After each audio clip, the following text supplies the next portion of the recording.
சேப்பங்கிழங்கு வறுக்கலாம். வாங்க வீடியோக்குள்ளே போகலாம். சேப்பங்கிழங்கு 1/4 கிலோ குக்கரில் வச்சுருக்கேன். கழுவி அது கொஞ்சம் உப்பு போட்டு ஒரு விசில் வச்சு எடுத்துக்கலாம்.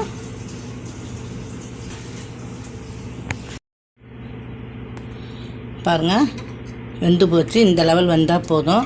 ஒரு விசில் வச்சா போதும். ஒரு விசில் தான் நான் வச்சு நிறுத்திருக்கிறேன்.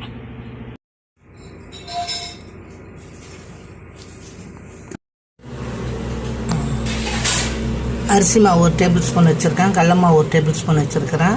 ஜீரகத்தில் ஒரு 1/4 ஸ்பூனு, மல்லித்தூள் ஒரு ஸ்பூனு, தனி மிளகாத்தூள் ஒரு 1/2 ஸ்பூனு, மஞ்சத்தூள் 1/4 ஸ்பூனு, பெருங்காயம் 1/4 ஸ்பூனு, சால்ட்டு வச்சுருக்கேன். தேவையானது நீங்கள் பார்த்து போட்டுக்கலாம். தேவையானது. ரொம்பவும் நைஸாக இல்லாமல் ரொம்பவும் மொத்தமாக இல்லாமல் நம்ம கட் பண்ணிக்கணும்.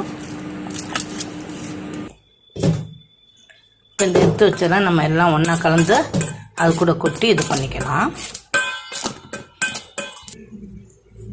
கலக்கின பவுடர் எல்லாத்தையுமே இதில் கொட்டிடலாம். பூண்டு சோம்பு கொஞ்சம் நசுக்கி வச்சுருக்கேன். கருவேப்பிலை ஒரு 4 கருவேப்பிலை கட் பண்ணி வச்சுருக்கேன். அதையும் இதில் போட்டுக்கலாம்.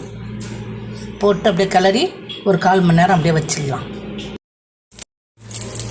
கருவேப்பிலை போட்டாச்சு. இப்போ எல்லாம் கலந்து வச்சு 20 நிமிஷம் ஆகிப்போச்சு. இதையும் நான் எடுத்து கொட்டிடுறேன். பாருங்கள், நல்லா கொஞ்சம் ஃப்ரை ஆகிட்டு இன்னும் ஒரு 5 நிமிஷம் வச்சுட்டு இன்னும் கொஞ்சம் ஃப்ரை பண்ணோன்னா இன்னும் நல்லாயிருக்கும் டேஸ்ட்டு.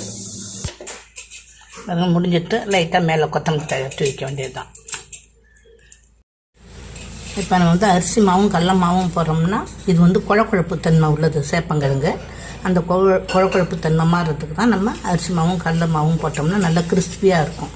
இதேமாரி நீங்களும் செஞ்சு பாருங்கள். சப்ஸ்கிரைப் பண்ணுங்கள், லைக் பண்ணுங்கள், ஷேர் பண்ணுங்கள்.